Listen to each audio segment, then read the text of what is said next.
Hello, Twin Flames.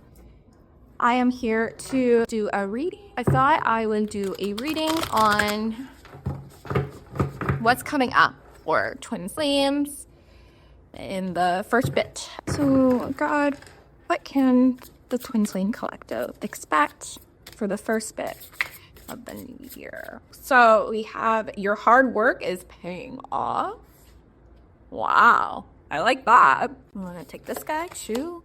What do you need to release? Lots of energy shifts. Be bold and make the first move. Okay, and I'm going to get some clarifiers here.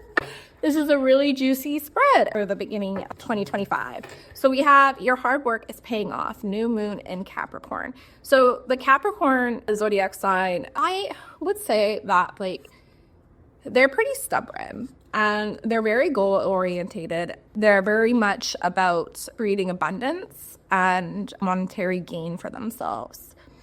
I am getting the message that the masculine will be having lots of breakthroughs and healing going on. And I'm really drawn to the fact that this is the only new moon.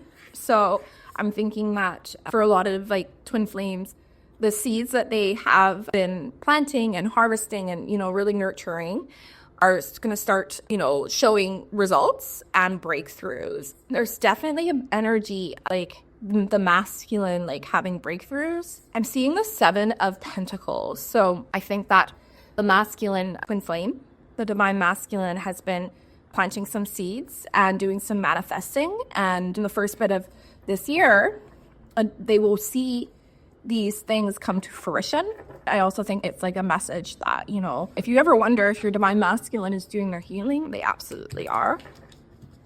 So congratulations, divine masculine. And then we have, what do you need to release? Waning moon. I'm actually going to read what it says in the book. I feel really called because it's interesting that they're both special moons. And I think Spirit wants me to read it. So it says, the waning moon. The waning moon points to what's falling away. Life goes in cycles, and sometimes we need downtime or to let go. No matter when in the moon cycle you pull this card, it's a sign that a situation has peaked for better or worse, and it's time for you to go easier. It's the autumn and winter of the cycle. So what do you need to release? Almost certainly something from the situation you're asking about. This card can be very positive, but it can still gently suggest that you need to let something go and stop trying so hard. Tune to the moon. It's safe to let go and move on. Additional meanings for this card. Move forward with as little resistance as possible. This is not the time to start new projects. Releasing emotional baggage is recommended now. Say sorry to someone. Do energetic work such as meditation or yoga.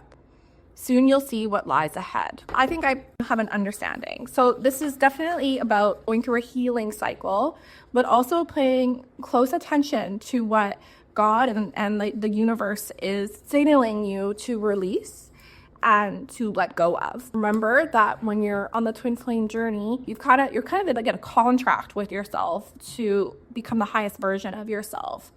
And that is the choice that you made when you called on your twin flame, whether you know it or like it. What Spirit's saying is that the first bit of 2025, you're going to be spending you're almost going to be in a hibernation phase of, I really got the sense that this, it says waning moon, but it reminded me of full moon, where you are taking stock, what's working and what's not, and then choosing to release it, making that core choice. And then it's clarified by nurture, compassion, and detachment and reverse. So this is really clarifying that this is about being in a healing cycle and just taking a pause to really reflect and go in a new direction or keep going in the direction that you're going. And, the thing that really stood out from what I was reading in the book was don't force something if it's not working. And, if you're doing your inner work, if you're doing the mirror exercise and something still feels off, it's safe to trust it. And it's safe to trust those feelings and go with what your soul is calling you to do, because your soul is your compass, right? And contrast is also a way that odd and the universe shows you that like this is not quite in alignment. So if you're on the right path in a choice or decision, you'll see that it like flows very smoothly. But that being said, when you're choosing to be on the path of your harmonious twin flame union and your heaven on earth, there will be contrasts coming up in all areas times because it's coming up to be healed, right? And so I think that there will definitely be a point in the beginning of 2025 for twin flames to really take stock and look at what seeds they're planting and kind of let go of what isn't serving them and what isn't actually working anymore. And then we have be bold and make the first move. And this is clarified by Renewal Spark. I'm going to read also the cardinal moon because, oh, look, they're both crescent moons. That's very interesting. So I think that Spirit is also telling us that the first bit of 2025 is going to be really important in our healing and the twin flame collective journey. So now is the time to be bold, bossy even, take matters into your own hands. Cardinal signs are powerful and self-starting.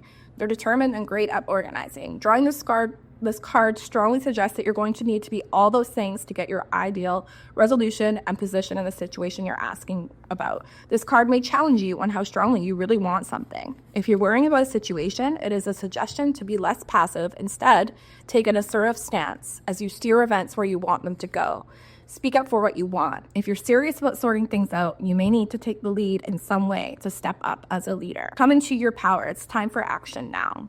Be bold and follow your heart and your emotion. Ask Ganesha, the Hindu elephant god, for help. Aw, I love that. I love that they are showing up in this reading and giving a nod to twin flames and saying, you know, that they're here to help you heal and help you ascend. So what I really got from that was that just a reminder, you know, that this is an ascension journey, and you know, you might end up in your cave of fear, or, you know, like you'll be up against an obstacle or challenge in your twin flame journey that feels like you just can't get through it. You know, you want to give up, but don't ever give up. Like, there is a light at the end of the tunnel, and just keep taking one step in front of the other. And if you have the mirror exercise, keep doing the mirror exercise. And you know, if you are a unionist and you have Twin Flame Ascension School, or if you're not a unionist and you're looking into becoming one and you want like a great tool for healing and ascending, I do recommend Twin Flame Ascension School, because it really helps you in those moments where you are stuck and you're like, you know, all you can see is fog, and actually seeing a vision of someone stuck outside and it's raining and it's foggy and you can't see anything. And like, there will be moments, especially if you are choosing this journey and you're choosing to heal, you will have challenges.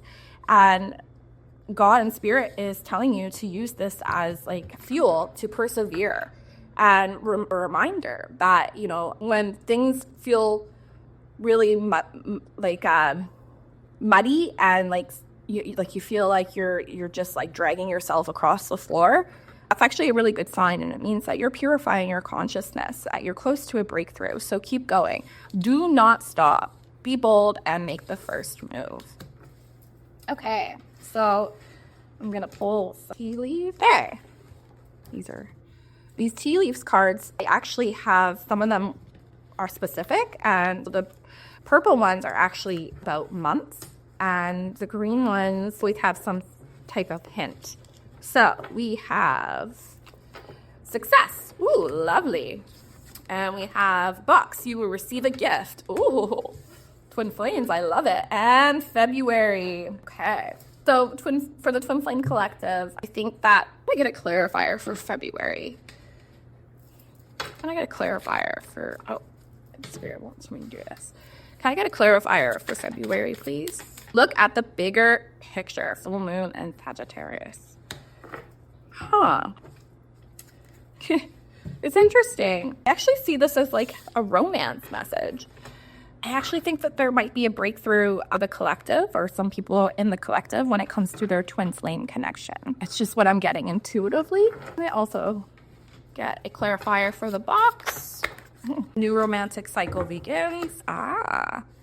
Okay, yeah, this whole row is talking about your romantic. And then can I get a clarifier for success, please? Believe in the impossible. Oh, this is just such a very sweet, beautiful message. At the back of the deck, it says surrender to the divine, full moon. So, I mean, I think that's pretty self-explanatory. If you are on the twin flame journey, you know that surrender is the name of the game. So keep surrendering will be your package forward. So success is clarify, believe in the possible. Yeah, it's just God and the universe telling you that you can have all of your dreams. Like you can have your harmonious twin flame union, you can have your life purpose, you can have your heaven on earth. If you just keep working the process and one step in front of the other and, you know, believing that everything that you want is yours, you will have success because the universe has no choice but to bring you those gifts. And then you will receive a gift. I don't know why, but I'm really drawn to the purple. So I think that her channeled message might get like a message, your twin flame or about your twin flame connection that will really help you start a new cycle or a breakthrough. Oh, well, February is Valentine's Day. So maybe for some, Valentine's Day will be a really great important time for you and your twin flame. Or, you know, I love to romance myself on Valentine's Day. Like I actually go all out. Like I get myself a massage. I am my ultimate lover, and everything that I ever desire from anyone, like I know I can give that to myself.